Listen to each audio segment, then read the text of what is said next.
Vamos falar então do livro Paulo e Estevão, especificamente do reencontro do Paulo com a Abigail já no mundo espiritual, né? Ela e o irmão certamente tinham espíritos de altíssima envergadura, o Gesiel, que foi o Estevão, né? E o Emmanuel fez questão de relatar a vida do Estevão, de mostrar a vida do Estevão, porque no pensamento do Emmanuel, o Paulo jamais seria Paulo se não fosse o Estevão. Olha só que interessante, né? E aí, o Paulo... Todo mundo já leu esse livro? Não. Posso falar em 5 minutos? A senhora já leu? Pode. Já leu? Posso falar em 5 minutos um pouquinho do livro? Sim. Bom, eles estão... a primeira parte do livro é a parte que mostra a família do Gesiel, do Estevão. Ele, a irmã e o pai. E o pai é um judeu e os romanos dominam, né, alguns vilarejos. E o pai tem uma experiência ruim lá com um soldado romano, que o soldado romano bateu nele, machucou ele, ele ficou muito nervoso. Aí ele foi reclamar lá para o prefeito da cidade, e o prefeito da cidade deu uma resposta para ele, tomou todas as coisas que ele tinha, o sítio dele, que era a coisa mais importante que ele tinha, né? Eles foram obrigados a sair de casa, foram obrigados a sair de casa. Mas antes disso, o pai, com uma ira muito grande, vai lá e bota fogo na plantação do romano. E aí queima uma parte da plantação do romano, morre lá algum escravo do romano, é aquele problema.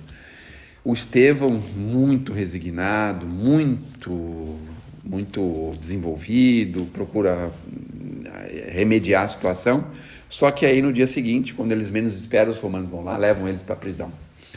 O pai é chicoteado até a morte, o filho, Gesiel, não morre porque ele era mais jovem, mais robusto, né? E a irmã foi largada e mandaram ela sair lá do ambiente e a irmã foi colocada para fora do ambiente. O Estevão, Gesiel, foi escravizado. Aí tem uma coisa muito interessante também, porque apesar de escravizado, ele tinha um comportamento exemplar, porque ele tinha na cabeça dele que todo o trabalho provém de Deus. Todo o trabalho provém de Deus. Então ele não estava trabalhando para o romano, escravizado, nada disso. Ele estava servindo a Deus, trabalhando nas embarcações lá como remador, né? Bom, o pai morreu, a Abigail tem um choque tremendo, mas ela tem uma espécie de sorte, porque uma das pessoas que estavam ali conduz ela para fora e dá uns conselhos para ela, olha, vai procurar alguém conhecido e tal, porque se você ficar aqui vai ser pior. E aí ela sai lá em busca de uma pessoa conhecida da família, a pessoa conhecida da família fala de outra pessoa e ela vai e acaba se abrigando na casa dessa outra pessoa. O Gesiel vai ser escravo, o pai morreu e aí a primeira parte está chegando ao fim, quando na embarcação o Gesiel tem um comportamento exemplar, apesar de ser escravo, e um romano fica muito doente, o Sérgio Paulo, um romano. E esse Sérgio Paulo, então, os amigos começam a se afastar dele, estão achando que ele vai morrer no navio, vai dar um problema lascado. Naquele tempo tinha aquele problema de navio, aquela coisa toda, né? E aí eles designam um escravo para cuidar do Sérgio Paulo. E quem é que vai? O Gesiel vai cuidar do Sérgio Paulo. Ele cuida com tanto afinco, com tanto amor, com tanto carinho, que o homem melhora. E aí quando ele melhora, ele se sente agradecido ao Gesiel. O Gesiel começa a mostrar sinais da doença que ele conseguiu libertar o romano, né? E aí no navio fala assim, bom, vamos enterrar ele no mar porque ele vai contaminar o navio inteiro e é melhor a gente se livrar dele. Só que o Sérgio Paulo intervém e fala, não posso permitir, ele salvou minha vida, quando todos se afastaram de mim, eu tenho uma dívida com ele. Aí eles combinam lá, apesar de contragosto do capitão do navio e tal, ele desce com o Gesiel num barquinho, já com bastante febre, bastante adoentadinho, e põe umas roupinhas melhores nele e dá uma bolsa de dinheiro para ele, põe ele no barquinho e ele vai para a costa, né, com esse barquinho, ele desce na costa e o romano volta para o barco, eles vão embora. E ele se abriga lá no meio do mato, adoentado, com febre e praticamente sem nenhuma possibilidade. E aí vem uma coisa que é interessante, olha, o bem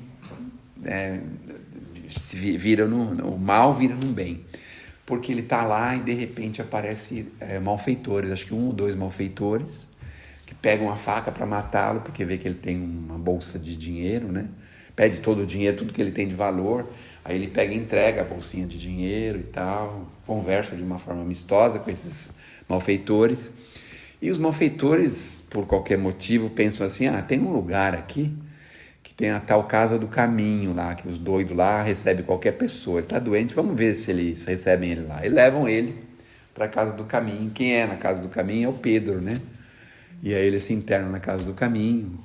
Bom, essa basicamente é a primeira etapa do negócio. Bom, o Paulo fica sabendo porque o Gesiel se cura, ele é muito ligado nos ensinos de Jesus, porque ele conhecia todo o Primeiro Testamento e depois ele vê que realmente Jesus é o enviado. E aí o Gesiel, o Estevão, mudou de nome de Gesiel para Estevão, um nome mais comum entre os cristãos. E aí ele começa a operar curas, a palestra dele é tremendamente convincente, as pessoas começam a se converter para o cristianismo, e aí tem o tal doutor da lei, que é o Saulo de Tarso, e aí vai atrás dele e vai persegui-lo até chegar ao ponto de colocar ele numa condição dele ser apedrejado, né? Só que, em paralelo, o Saulo de Tarso conhece a Abigail, que a irmã do Gesiel tinha perdido. O Gesiel foi ser escravo e a irmã saiu da cidade, então eles ficaram separados. E a irmã pedia muita gentileza, para poder encontrar, não é? Que ele tinha bastante poder, ele tinha bastante influência, ele podia encontrar.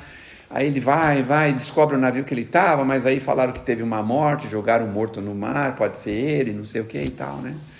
Bom, aí quando ele vai levar o Gesiel lá para ser apedrejado, porque ele faz todo um processo lá e tal, porque ele está contra as leis judaicas, aquela coisa, né? E o Gesiel está lá, e aí trazem, ele quer mostrar, né, o feito dele para a noiva, que ele vai se casar com a Abigail, quer mostrar para a Abigail o feito que ele está fazendo. E qual não é a surpresa? A Abigail encontra o irmão, é o Gesiel que está sendo apedrejado. Aí o Gesiel, já nos últimos instantes, olha para ela e olha para ele, percebe que os dois estão meio enlaçados, e ela fala, ele é um bom homem, é um homem que você pode confiar, um homem que você pode se casar, quer dizer, dá ainda bênçãos para se casar com o próprio algoz, né? O Paulo fica nervoso, se despede da namorada lá, da noiva, não quer mais saber, porque o Cristo persegue ele, só o Cristo e tal, não sei o quê. Bom, a Abigail fica muito curiosa, por que o Gesiel, o Estevão, tinha tanta coisa com o Cristo. Aí ela começa a pesquisar mais sobre o Cristo. Num determinado dia ele recebe lá a visita de um senhor lá, né, que vai visitar, é um senhor também cristão, fala para ela do Cristo, ela fica muito entusiasmada, deixa para elas lá uns escritos do Evangelho, ela estuda aquilo profundamente e tal, né? Eu sei que o Paulo então vai para Damasco, e em Damasco ele cai do camelo, né, por assim dizer, né, e fica cego. E aí ele é orientado por Jesus, né, porque ele encontra com Jesus nesse momento. As pessoas que estão ao redor acham que ele ficou meio fora do eixo, né? Aí ele encontra com Jesus, entra em Damasco, e depois o velhinho que ele foi lá buscar para matar é o próprio que vai lá tirar as escamas do olho dele, trazer a visão dele novamente, e aí ele se renova.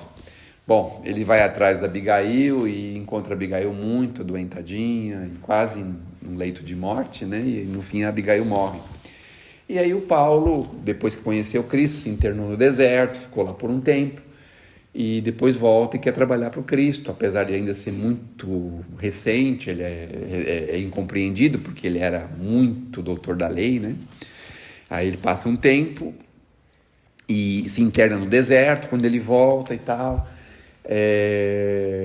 Numa das suas atividades, ele é largado pelos amigos, pela família, o pai não quer saber dele, enfim, está lá com aqueles conflitos todos, né? Na nova vida que ele está tendo, muito forte com relação ao Cristo, e ele começa a sentir a presença do Gesiel, do Estevão, próximo a ele, né? E começa a interagir espiritualmente com o Gesiel e com a Abigail também. Então, num dia ele está numa caverna, e aí nós vamos chegar no ponto que eu ia conversar com vocês a respeito disso.